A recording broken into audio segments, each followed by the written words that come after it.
Hi, welcome. This is an author talk with me, Lynne Golodner, and my guest is Annie Cathryn. And we are going to talk today about friendship fiction. So, Annie, welcome. It's so great to have you. And why don't you start by sharing all about who you are and what you write? Okay, thank you, Lynn. It's so good to be here. My first book was called The Friendship Breakup. It's women's fiction. And I have another book coming out called Eat the Cake, also women's fiction, and that's coming out in July 21st. I'm also a marketer and bookstagrammer. Amazing. And I am Lynne Golodner. I live in the Detroit area, and I'm the author of 12 books. I have three novels, with the fourth novel coming out in October. And I am almost finished with writing the fifth novel, which is really exciting. The very rough draft. But yeah, just sort of book after book after book is the thing, right, Annie? Yes, yes, I'm learning that. It's been Yes. 3 years between both my books, but I want to keep the momentum going. But you wrote more books in that time, didn't you? You wrote several books, right? Yes. So I wrote two books after the friendship breakup that I will eventually publish, and then Eat the Cake was my third one after the friendship breakup. But I decided to go out with that one next before the other two. So Well, it's yeah. so worth it. It's a really great book, and you all are going to be thrilled. So let's talk about how this is going to go tonight, and then we can just dive in. So we're going to be talking about friendship fiction. We're going to also talk about our writing and publishing journeys, all the choices that we've made, which have been varied and all over the place over the years. We'll take questions from our audience, and at the end, we will give away a book. Do you know which book are you giving away? The Friendship Breakup? Yes. Yep. I And will. so I actually think I'm going to give away Woman of Valor. If we can see that, there's a lot of sun here. I don't know if we can see. And that has a really interesting friendship. But I also am going to talk tonight about my book that's almost a year old, I Love You, Charlie Tanner, which has some really interesting friendships that are pivotal to the story, too. So I just love this topic. I think friendship is such an important vehicle in fiction, and it factors into both of your novels, Annie. So why don't you talk a little bit about why you choose to write about friendship and how it becomes sort of a vehicle for developing the story in both the friendship breakup and Eat the Cake? Yeah, so a lot of books out there are focused on romantic relationships. And I wanted to come at it differently because friendships are very important. They're very important in my life. They're very important in a lot of women's lives. Oftentimes, you tell your deepest, darkest secrets to your friends. And oftentimes, a friendship breakup is more devastating than a romantic breakup. So I wanted to explore that subject in the friendship breakup. I had gone through a devastating friendship breakup. I was blindsided in my mid 40s. I thought, oh my gosh, are we done with this? It felt like middle school. So yeah, so I wanted to write about that, and that's what I ended up doing for the friendship breakup. And then and Eat the Cake is more, it's not a breakup, it's about a woman who is supporting another woman as she goes through the devastating loss of her husband. Yeah, I think, I mean, you're so right. Friendship is so foundational for us, and it can be devastating, even maybe more so than a romantic breakup, like you said. And also for me, I think friendship can be chosen family, and I think that's what factors into a lot of my books.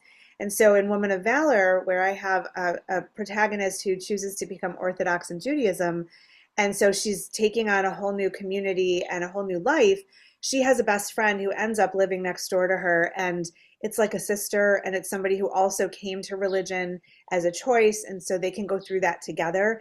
And when she has sort of a shakeup in the community because of some choices she makes, her friend stands by her side when other people don't, and it just becomes sort of the anchor that keeps her, steady. Um, and in I Love You, Charlie Tanner, my book that came out last year, there's two pivotal friendships. One is at the commune where Charlie lives for 20 years. And then when she leaves, and that was like a real best friendship that he encourages her to leave, and then he ends up leaving too because they find out some mysterious things that they need to sort of extricate themselves from. But in the new place where she lands in Vermont, she makes a very close friend who is by her side through a lot of the tumult as well. And like it becomes your stake. Like it steadies you to have a friend who's there for you no matter what happens, which I think is true in real life. And so it makes so much sense in a story, right? Yes, yes. And it shows character growth too as you're writing about fiction, because oftentimes the friendship mirrors back to you how you're acting Yeah. or the main character's acting, and you learn a lot from your friend in as a main character, and they raise questions as you go along with your life in the book. I'm saying me, you, but I mean the main characters. Yes, for sure. No, I totally get that. I think also friends can mirror to us when we've made mistakes or when we're doing something successfully, or they can almost be a conscience in a way.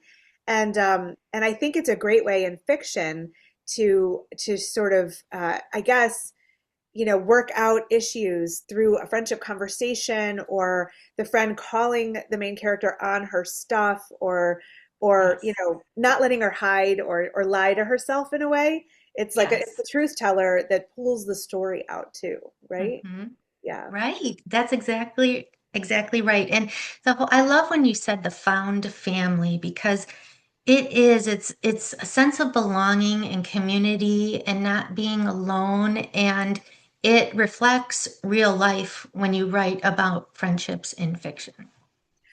I mean, I would go as far as to say that fiction reflects real life in a lot of ways, right? But I think friendship is one of those recurring factors in almost every novel. I mean, any genre. There's Mhm. usually a friend who is either saving the day or showing you an ugly part of yourself or something. Because I think it's so present in life, and I think something that else that is really interesting is there's all kinds of studies and articles about how hard it is to make friends as adults. And so Mhm. I think, I don't know about you, but I feel when I'm reading about a really strong friendship, in a book and they're adult characters, it's something that I admire and I strive for. And I have my close friends that I really call on, but sometimes adulting can be lonely. And so having that one or two friends in your corner makes all the difference. And so I think it champions the ideal when we see it on the page, right? Yes, yes. And I also think you go through different friend groups depending on the stage of your life. Yes. So right now, my daughter is going to be 14. So a lot of my friends revolve around her activities. Yeah. So she's in dance, and I'm a dance mom, and I have friends who are dance moms. And when she was in the Girl Scouts, I had the Girl Scout moms. So I know you're at a different stage in your life, and I am not quite, the empty nester yet. So I would be interested in hearing how your friendships have evolved since your kids have been out of the house. That's such a good question. There's actually an episode, no, it's the book by Mel Robbins, The Let Them Theory. And I listened to the audiobook, and she talks about adult friendships and this whole difference between, there's like three factors, and I know I'm going to mess it up, so everybody should go read her book, but um, talks about the different stages, the different factors that make a friendship possible or not so possible. And one of them is proximity and timing. And I think is it shared interests or shared values, something like that.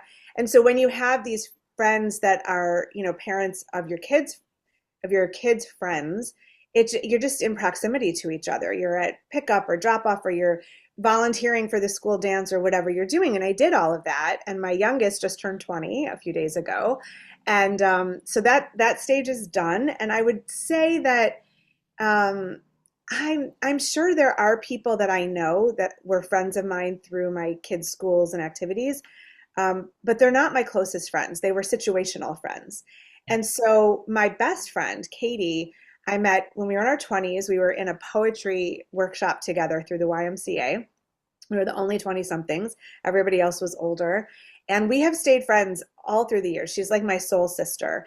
And in fact, my forthcoming novel coming out in October called Two Lifetimes it's inspired by our friendship. And so she was raised Catholic, I was raised Jewish. And I call her Rabbi Katie because I think she knows more about Judaism than many Jews do. And so this is like a dual timeline soul travel type of story about two friends today whose souls were actually connected in a former life.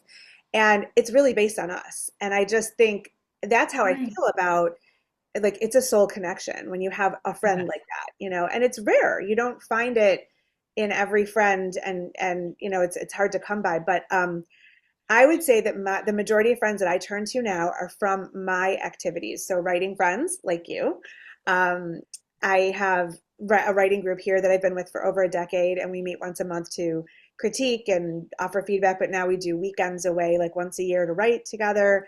Um, I have a friend that I met through like an activity that I do. I have tennis friends, and those feel like my friends. Whereas I think my and I know we're getting off on a tangent from novels, but the friends I had when my kids were younger were situational, and so maybe not the Yes. depth level. Yes. In Yeah. fact, I wonder, that brings up a question about, like, in novels, what do you think about, like, the depth that we need to write into the friendship? Like, like, how much does the friendship need to factor into the story? And for you, I think in both of your novels, the friendship is key. It's like it's huge for the storyline, right? Yeah, well, in the friendship breakup, there are two sets of friends that the main character has. One is the deep connection you were talking about with her roommate from college, and then another neighbor friend that had moved away, and they're very supportive of her. And then the other group is the situational. They're the moms in her neighborhood that they became friends because their kids were all the same age. So it's funny that you bring that up because I had never even thought about this, but the situational friend group in the friendship breakup is the one that's giving her issues. Yeah, And it makes sense because they aren't the deep. They're not the deep, but the deep connections, but they are hurtful when they start leaving her out because she wants to be part of this group during this time that where her daughter is in soccer with yeah, these girls. So yes, it's a the whole book is about friendship. So yeah, so yeah, but they're definitely two different types. yeah. It's interesting. I want to mention one other thing, which I just think is funny because it is book related, but I joined a thing called My Peak Challenge, which is sort of a workout program online, but it's all about community. And it was started by Sam Hewen, who plays Jamie in Outlander. And so all of these Outlander fanatics, whether you're a book person or more probably a TV show person, but they have joined it. It's mostly women, like our ages and whatever, and it's around the world. And there are all these ambassador groups that have things in common. So you're a geographical locale or peaker writers or whatever it is. And I've made friends that way. I didn't expect it. I joined it thinking I'm getting some good video workouts, and they are really good, actually. But I have made friends through it from just finding things in common. And I think that's one of the things, like when you have an interest that binds you, or a purpose or something like that, that's the kind of friendship that lasts. And so Yes. yeah, it's interesting. And I think friendships are made to, some are made to last forever and a lot are not. And I don't think we're ever Mhm. taught that. And so in the friendship breakup, this, I think it's such an important issue that friendships do end, and it is devastating, but also this acceptance that not every friendship is meant to last for a long time. And I don't Yes, think and we were ever taught that. no, and it's I don't think so. And it's something that you figure out along the way because you pour your heart into friendships and you want them to last. And then when they end, it's not a really it's not a good feeling. No. And then you and even into my 40s, that happened to me where I thought this friendship was going to last forever. And it was hard and that's why I wrote about the friendship breakup to kind of get through my own traumatic experience. Yeah. And I thought, well, if I went through this, maybe some other people did. And it turned out I had, after people had read my book, I couldn't believe how many people messaged me to say, I went through this. It was heartbreaking. I feel less alone now that you wrote about it. And I can see myself, it resonated the book resonated for me. So I felt yeah. that way. I told you that. You know, I had a friendship breakup, a very good friend who was at both of my weddings actually, and I don't even know why. I mean, we were friends for such a long time, and like through the births of our children and everything, and she just dropped off the face of the earth. And I reached out and I tried to have a conversation. We had been super close, and I never got answers. And I think that's a hard thing too, is like it sometimes just happens and you don't understand it, and then we take it personally because you've opened up to that person so much. And so I think you really struck a nerve with the friendship breakup for sure. Yeah. Yeah, and then your books, and this is also with my book for Eat the Cake, is the supportive friend, the one that helps you get through. And so, what was so you have one friend that was an inspiration for both of those books, that the Women of Valor, and I Love You, Charlie Tanner, or were there a few different friendships? Well, so I would say that my forthcoming novel, Two Lifetimes, definitely Katie and our friendship was the inspiration. I I would have to think about where the ideas for the friends in Woman of Valor and I Love You, Charlie Tanner came from, because and ironically, in my second novel, Cave of Secrets, friendship is not a big thing, and I am thinking about it as we're talking, like because I have four protagonists, and so it was like enough to deal with all of that that there aren't really the friendships, which is really interesting. I have to go back and think about that. But in Woman of Valor, Sally's best friend Batya is like a very zealous religious woman, but she didn't grow up that way, and so I wanted her to be somebody who like is very solid in being religious, so that if Sally has doubts, she can go to her and she can sort of be bolstered. When I was Orthodox, and I was Orthodox for 10 years, I had a lot of good friends, and when I stopped doing certain observances, they dropped me. And because I didn't observe the way they did, like when I stopped covering my hair, two friends who I thought were close were like, "Oh, I'm shocked," and they didn't want to hang out anymore. And so I wanted Sally to have somebody who stays by her side, even if she questions. So it was the opposite of my experience. And I think I write in my novels the world I want to live in and the relationships I want to be in, which I think a lot of authors do. But I wanted the Orthodox community in Women of Valor is not ideal, but there are redeemable parts of it. And I wanted that too. I wanted to rewrite, what my experience was. And I Love You, Charlie Tanner. I don't know if I had somebody in my life who inspired Bowden, who is her friend from the commune, and Mary, who's her friend in the town in Vermont. Um, Mary's a badass. She's rides motorcycles. She hooks up with guys all the time, and she's like, I don't care what anybody thinks. And she runs a gardening store, and so it's like sort of maybe the person I want to be. Although I really love my husband, so I don't really want to go hook up with everybody. But um, I think it's like I wanted this amazing person who's just cool to know. Mhm. And Bowden is this like sort of brotherly, he's a gay friend who like sort of it's like a sister brother thing.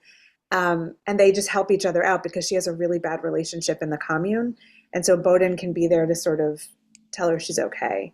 And then she helps him after she leaves. So I like that reciprocity. And I think maybe Bowden, I went to grad school in Vermont, and I had a very close friend who was a gay man who we roomed together and we were super close. I haven't seen him in a lot of years, but I sort of modeled Bowden after him.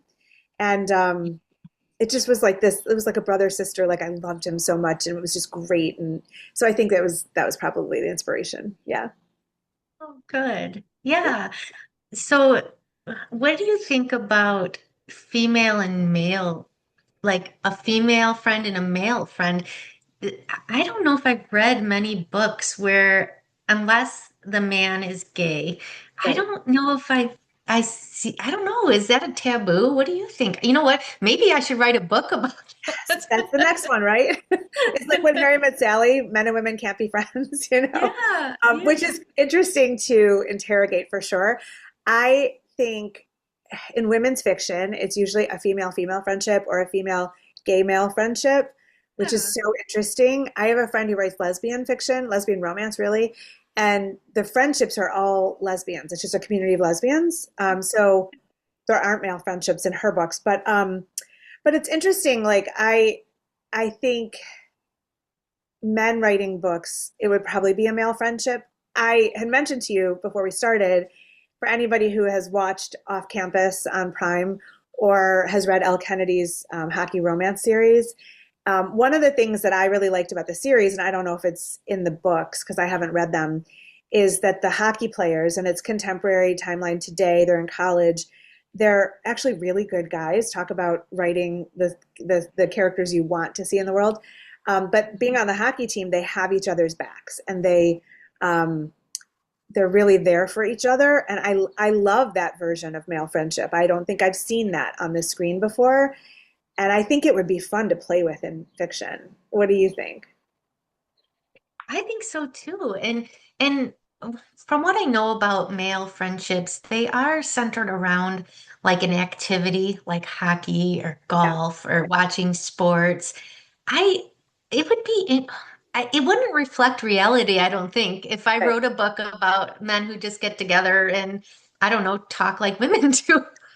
It could Right, be, it's right. very, male friendships are very different than female friendships. It's so true. I had mentioned to you Andrew McCarthy's book, Who Needs Friends, which I listened to, and it was really interesting. Not only that Andrew McCarthy is like one of the actors of my childhood and the Brat Pack and all of that, but I hadn't thought about it. I thought it, so I started thinking about it in terms of like my husband and his friends and how male friendship shows up. And he wrote this book because he was lonely and he took this road trip across the country to reconnect with friends he hadn't been in touch with in a long time, but also talk to men on the road about their friendships. It's a great book. It's really interesting. But he cites statistics that people without regular, meaningful social connections are more likely to develop Alzheimer's and live shorter lives. Like have all kinds of health issues if they don't have a meaningful social connection. And some of the guys that he talks to, like in diners, like in small towns across America and whatever, they say that they are closer with that male friend that they meet every week at the diner than with their wives sometimes, and like really Oh. get real and honest. It was fascinating because I guess we don't see that a lot, you know? What are your That thoughts is about it? that is interesting because that is like a female friendship where you go and meet them for coffee, you talk about life. I I doesn't it's not often that men do that though. So I'm glad that there are people who do their male friendships that do get together like that. I think that there would be less loneliness and living longer and not just relying on their, a partner like their wife, for that intimacy to open up to each other. Yeah. Yeah, wow. I know, it's really interesting. I also think that we are in a society of toxic masculinity, at least at our age. I don't think my kids' generation Yes. really has that embedded in them, which I love. I'm glad that it's evolving and changing. But I think for certain generations and older, there was this expectation that men are tough and they don't need anyone and they don't share feelings and or emotions or whatever. And I just don't think that's realistic for humans. I think regardless of gender, you need that. And that's, I think, what those statistics reveal. And I think the younger generation is aware of that. And I think it's a healthier place to be for sure. Oh, yes, definitely. I'll say one other thing, if you don't mind. In the book I'm writing now, which is a tennis and hockey romance set in the 1980s, um, I'm playing with those gender expectations because it's the 1980s, so it's a very different time. But the hockey player is a lot more sensitive than the tennis player, who's a woman, and the hockey player is a man. And I'm trying to flip it because I'm curious about what that would be like, and trying to get in the head and the shoes of a male hockey player in the 1980s versus like a woman who has to be tough on the circuit, and that was a time when there was like, Tracy Austin with her pigtails and all kinds of like, women were expected to be a little more girly on the tennis circuit. And my character is like, I don't want makeup. I don't want, I just want to be me.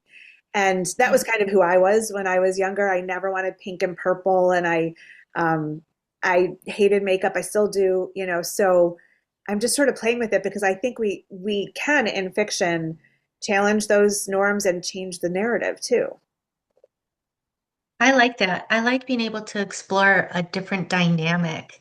Yeah. And I do think we need more stories that explore males who are, embrace I guess you would say the feminine side, and then women who embrace the masculine side on both sides. Yeah.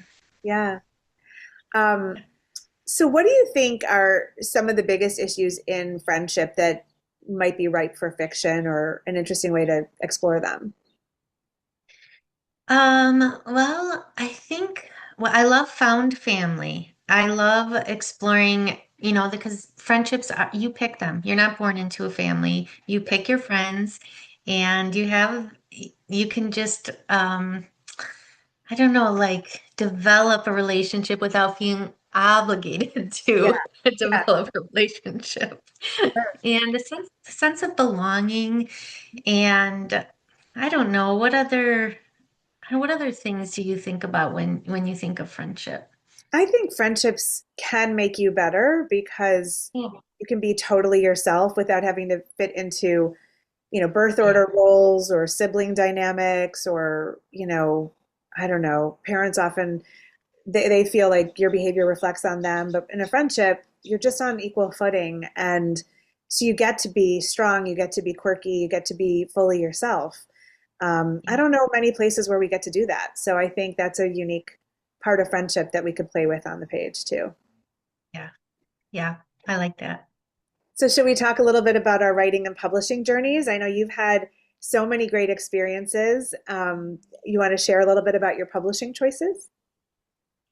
Sure. So The Friendship Breakup wasn't it's my first published novel, but it was my fourth written book. So it took a Oh, while to find my voice and find a market for my book. I went the traditional route. I had a literary agent, and Alcove Press published my book. They're a small publisher. And I queried about 120 literary agents before I got my agent. And that took about 8 months. And then once I got my agent, it took about another 8 months she helped shepherd my, edit, and she was an editor also. So then it only took 2 weeks to be picked up by a publisher. So I was happy about that's that. amazing. Yeah. Yeah. Yeah. And then Wow. and then it takes a year to get out in the market, and then it did really well. I think it resonated with a lot of women who had gone through friendship breakups. And then I wrote another book, and then that one sat on submission for 2 years. Oh, Yeah. wow. It's So then heartbreaking. I decided, you know what? I don't want to wait anymore. I Yeah. want my books to be out. So then Yeah. I just started my own publishing company and decided to go the indie route for Eat the Cake, which comes out in July.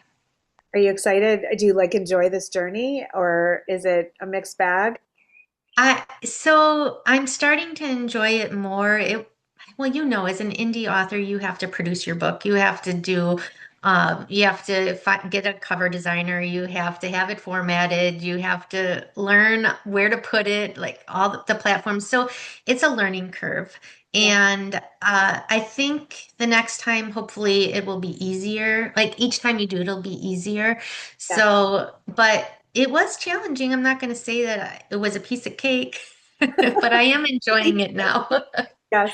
Yeah, a piece of cake, eat the cake. Yeah. It's funny. I had 8 books, poetry and nonfiction published between 1996 and 2013, and they were published traditionally.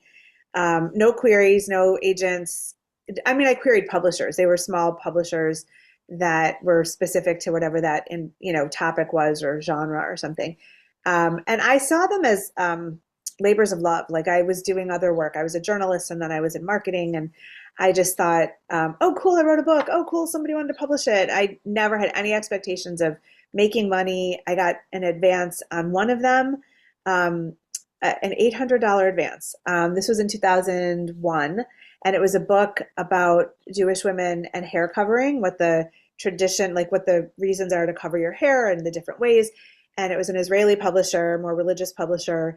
Um, and it went into multiple printings. I've never seen another penny since, but I thought that was a really big deal. Um, and so and I wrote, and I've written fiction for a long time. I wrote a novel in 2000. I started another one in 2011 that eventually became Woman of Valor. I envisioned Woman of Valor as being a 3-book series, and I've written the second book twice, and it's has not seen the light of day. But when I started to think about publishing Woman of Valor, I assumed I would query, and I started doing it, and something just didn't feel right to me. Like I think because I write Jewish identity into my books, and I was hearing rumors of the publishing industry being increasingly closed to Jewish authors and Jewish topics. I didn't want to um, water down the Jewish to get published, and I was afraid of that. I also wanted to write a book a year, and I know the industry doesn't move that fast, and I'm incredibly impatient. And I was hearing from all these authors that you still have to do your own marketing. And since I have a marketing company, I thought, well, then why? I mean, it's validating to have somebody choose me, but they've already done that, with other books. So I just decided to just to start my own press, and I actually love it. I love the whole process. I find it very exciting. It's like putting the pieces of a puzzle together. I have a great cover designer team, a great editor that I love working with, and really generous friends who help me with marketing when I get stuck. But I just think it's like such a fun journey, and so like I can put out multiple books as often as I want, and it's all up to me, and they can do well or not because of me, and so I find it exhilarating. I think it's really I will say the one thing every so often when I'm like journaling and stuff, I'm like, will I ever make it that big? Or are any of my books going to be optioned for a TV series? Because I mean, so many TV series and movies are based on books because they're great stories. But I don't know that I need that to feel successful. I think when somebody reads a book of mine and says, it resonated with me, or I loved seeing, these characters, or wow, it was such an interesting story. I couldn't put it down. And people say that and it feels great. And I think that's enough. So, yeah, I think my big goal is to make enough sustainable income from my books one day that I don't have to do so much of the other work. But I also know the stats that it takes at least 5 books in a genre, if not more, and actively Yeah. marketing them to get to that point. So I think Yeah. I would like to get to that point too, where I can hire more people to do the production and marketing. Although I do love marketing. I mean, you and I both have that background, so yeah, I don't know if I ever want to give that up, but I right. would give up some of the other tedious things. Yeah, I don't know. What parts would you give up? Would you hand out? I think, well, okay, so even though I do PR, I would give out like finding who we need to send the press release to, Yep, or yep. formatting the book. You can do that yourself. Mhm. Um, I do. I want, yeah, see, I don't want to do that. I don't want to format my book. I have someone for you. After this call, I'll give you the person. She's Okay. much cheaper than whatever you paid. I know. So, yeah. Okay. Yeah. She's in England, and I don't know why, but in the UK or in Europe, people don't charge as much for things as they charge in the US, and they still Oh, do an amazing job. So I think they don't yeah. have the overhead costs that we do, like the admin costs and stuff. So Yeah, maybe.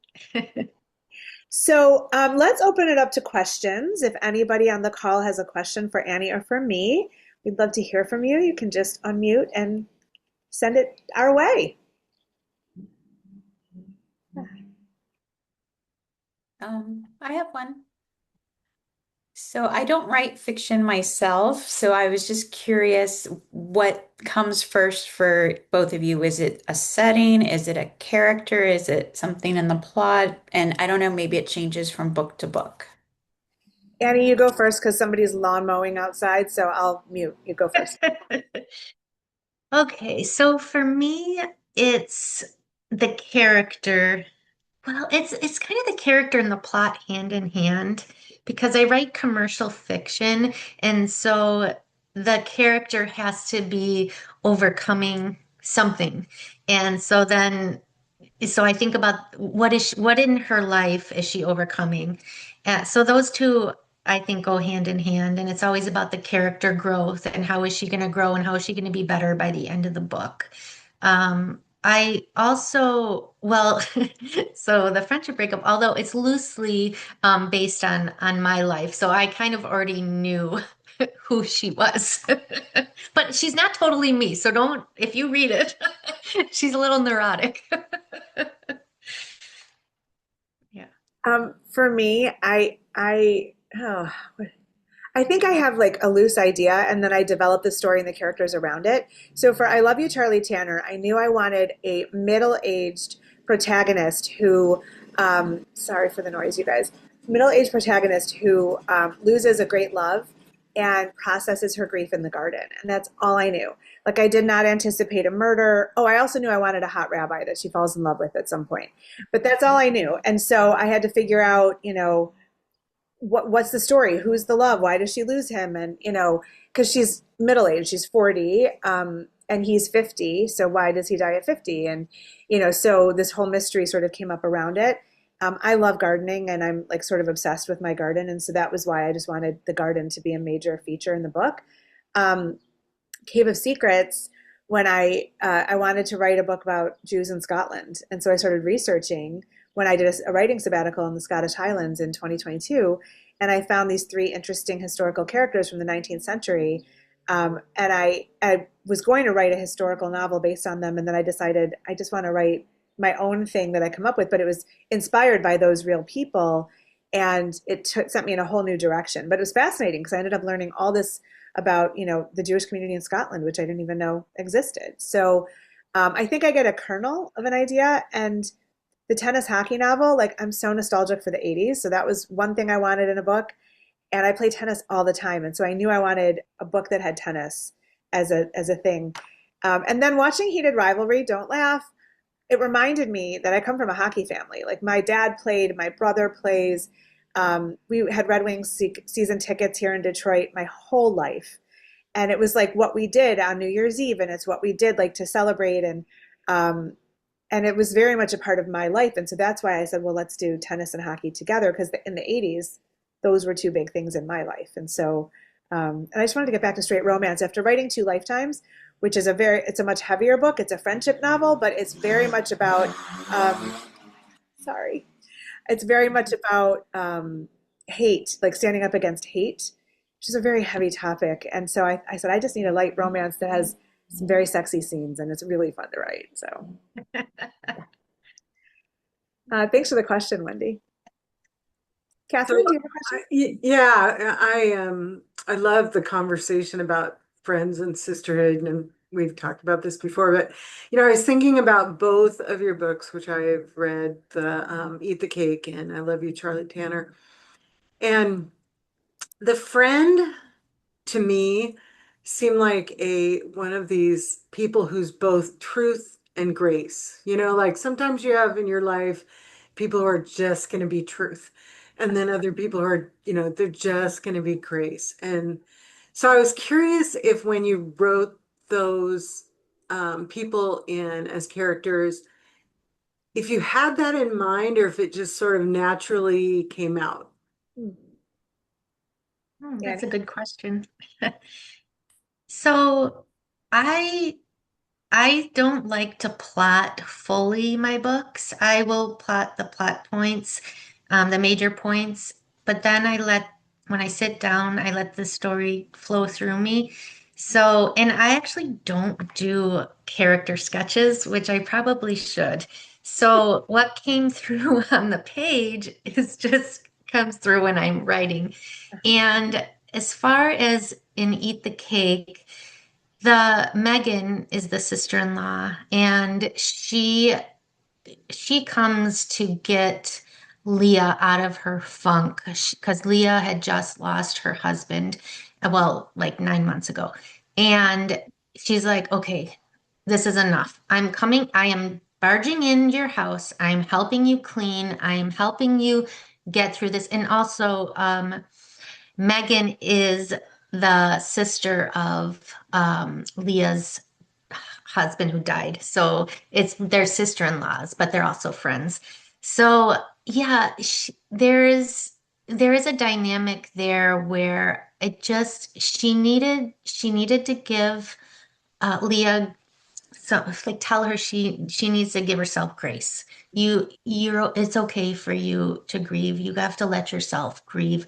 I'm going to help you through this. I'm gonna give you grace. Yes, I am also mourning my brother, but I know that your relationship with my brother, the love was a lot deeper and in a romantic sense, obviously, and I'm going to help you through this. So I think I just tried to put myself in the character's shoes. How would I feel if I was a grieving widow, and how would I want a friend to show up for me? And that's how the characters evolved. Yeah. I think it's an amazing question, Catherine, and I would love to say that I thought it fully out and like address that at the outset, but Woman of Valor, I wrote off the seat of my pants, and I had to rewrite a lot. So I taught myself to plot after that, and so I've spent a lot of time, like for Cave of Secrets, I Love You, Charlie Tanner, Two Lifetimes, and even the tennis hockey novel, which I'm calling Love the Game, by the way. So I I spend a month, like every day, 5 days a week, 3 hours at a time, planning out how it's going to go and writing very detailed character sketches. I feel more confident in writing the story when I do that. And the characters, like I'm in the toward the end of the new book, and they just took me in a direction that I had not planned, and it's like stumping me because now I'm like, well, what do I do with this? And they usually win, so I have to work with them and see where it's going to go. But as far as the characters, like one of the things in Love the Game that I'm working on is both of them being like a tennis star and a hockey phenom.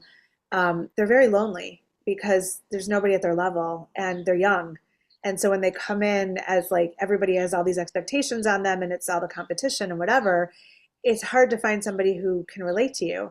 And so friendship actually becomes a very important, um, I guess, structure, for each of them. And they have to learn to make friends on the team or on the circuit, who can be their anchor, who can be honest with them as opposed to a competitor or, whatever. And so I've had to go back and like, when I'm thinking about like, as I'm writing, what does this book need?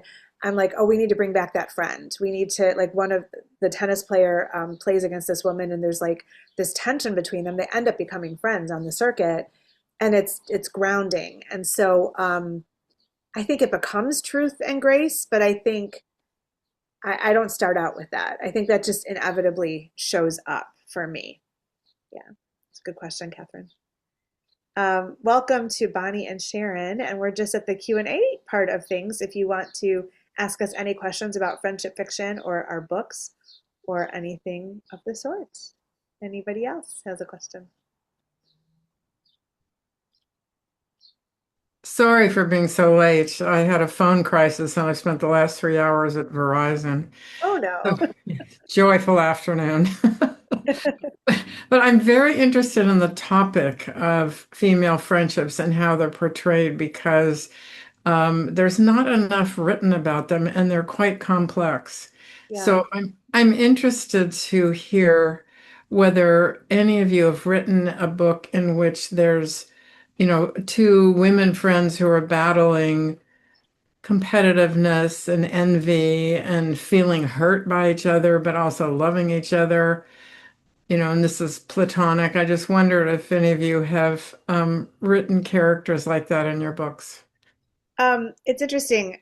I can start. In Woman of Valor, my first novel, I think that Sally has Batya as somebody who's been religious for longer, and so she can turn to her and she can sort of help bring her along as she becomes religious in the community.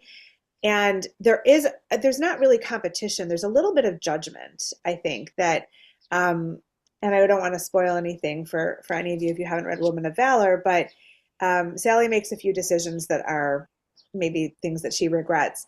And Batya doesn't drop her, but she sort of reflects to her, this isn't really in the values that we're saying we follow. And so how are you going to recover from this? Like she believes in her ability to be redeemed, but she doesn't hold back.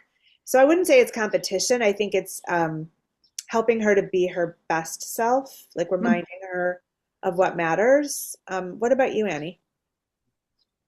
Yeah, I'm trying to think back to the friendship breakup. I don't think there's any characters that are in direct competition. Well, without giving it away, the one of one of the characters who starts ghosting my main character, she does have some insecurities and issues, but I can't spoil it. So it does show up in my book. And there are some catty and petty things that happen within the friendship breakup that some readers had said that it rings very true to where they're from, like in suburbia, and how you have to keep up with the Joneses, or you have to, be this certain way. And so there's some of that in the friendship breakup, and there's some drama, like some real like mud. Literally, there's a mud fight in the friendship breakup. So if you want to be entertained with some drama, read that. So But I think that's a good question about I yes, female friendships sometimes do have there is competition and there is judgment, but then I have to step back and say, is that really a good friend? and and Mm-hmm. also is that so maybe that's real in real life, but Yeah. in fiction we get to change the narrative. And I Yeah. mentioned earlier Off Campus, the Amazon Prime series based on Elle Kennedy's books. And one of the things that it's been lauded for is how it changes the narrative on female friendship. And so when there are these girls who, want all of the hockey players, and then this other girl marches in and ends up landing one of them, in real life you would expect them to be competitive, Mm-hmm. end up finding a way to be respectful to each other and to be friendly. And I love that they changed that, because too often there is cattiness and competition between women. And I don't know that it serves us well to continue that narrative. I don't enjoy it in real life. No. I definitely don't want to spend time writing it on the page. So I'd rather, I hope that when people read my books, they see a different way of being and they think about possibilities, and maybe it makes us all better because we can play with the characters to be different than what we see. I'll make it. What's the name of that book? The one. The hockey one that I was talking about, it's a Yeah. TV series on Prime called Off Campus, and it's based on romance novels by Elle Kennedy. Oh, okay. Narit, you had a question, and I think Sharon did too. Yeah, I was wondering when you write, so we're talking about friendship. It could relate to any topic, but friendship. To what extent do you draw on your own experiences? To what extent do the characters take over and just happen? And what amount do you also research, right? Because, like, I don't know, maybe we all know, maybe we don't. When men talk to each other, they tend to stand next to each other and look. When women talk to each other, they face each other. That's something you might notice, or that's something you might have had to read and research. So Right. how do you guys, where do you draw from? How do you break that down? Do you want to start, Annie? You want me to? Sure. So they always say, and I don't know if this is true for you, Lynn, but they always say that your debut novel reflects something in your life that you would like to write about. So for me, the friendship breakup was because of a traumatic experience I went through with a friend. But I made so the main character is Fallon. She isn't me, but there are things about her like she loves shoes. I love shoes. Okay, so it's just certain little things that the main character and she loves self-help books. She reads self-help books. I love self-help books. So there are little things about the character. So I drew from my own experience. The situation in the friendship breakup is not my situation, but it's based on something I went through. It's not exact. And I needed to do that because I needed to protect the privacy of people. And as far as research, I I didn't do much research on female friendships or women because I felt like I'd lived through Mhm. what I was writing, and I just drew from my own experience. And then, did you have another question, or did I answer it? All right. Yeah, I was just giving examples of the different places you could draw from. Like I didn't Yeah. even say you're watching TV shows about friendship. So when you're watching the TV show, certainly, something must click and you go, "Oh my Yes. God, look how all three when it's three women as opposed to two, how that third one disrupts so Yeah. that's what I was asking. Like what are the different places and how does it break down? Yeah. So, And yeah, there are some scenarios in the friendship breakup that I did get inspiration from real life. They weren't about the friendships, but for example, someone rode in their car with a mattress or like a pool. It was a pool on top of their car, like with no water, and had their kids in the pool on the top of the car, and the kids were holding the pool and driving. And I Oh was my like, God. wow, that's interesting. So I put that in my book. And actually a reader contacted me. She goes, "Did you ever visit this town or whatever?" She goes, "That happened in my town." I go, "No, but I heard it on the news, so I put it in my book." So anything in the world is fair game Oh to yeah. be in a fiction book. Oh my God. I mean, I would answer the question this way. I agree. Most debut novels are very close to the author's life or experience. And as people write subsequent novels, they get more, I think, creative and far afield. But I think there's a piece of me in every novel. There are things that I like gardening, and I Love You, Charlie Tanner. I'm a huge Mhm. gardener. I'm like it's like my babies now that my kids are grown. Um, so I think that we draw from what interests us or what we're curious about or what confuses us when we're writing novels. I do a lot of research. I actually find it to be a really fun and empowering part of planning a book, um, especially the one I'm writing now about the 80s and tennis and hockey. I lived through all that, but I don't remember when the NHL draft was in 1989. I don't remember where the farm teams were or what like the tennis the tennis tour women's tennis association was the Virginia Slims tour if you can imagine. Anyway, so I had to do a lot of research about historical things, but I research names, um, especially like Jewish last names for Jewish characters, like what do they mean and where do they come from. So and I Love You, Charlie Tanner, the rabbi Parker Mizrahi is a last name for a. So most people think of Jews as from Eastern Europe, but there's a lot more Jews that came from either the Middle East or Spain or other places, and they're either Mizrahi or Sephardic Jews. And so I wanted him to come from New York City, but have a Sephardic background. And so I was looking for last names that sort of disrupted that expectation.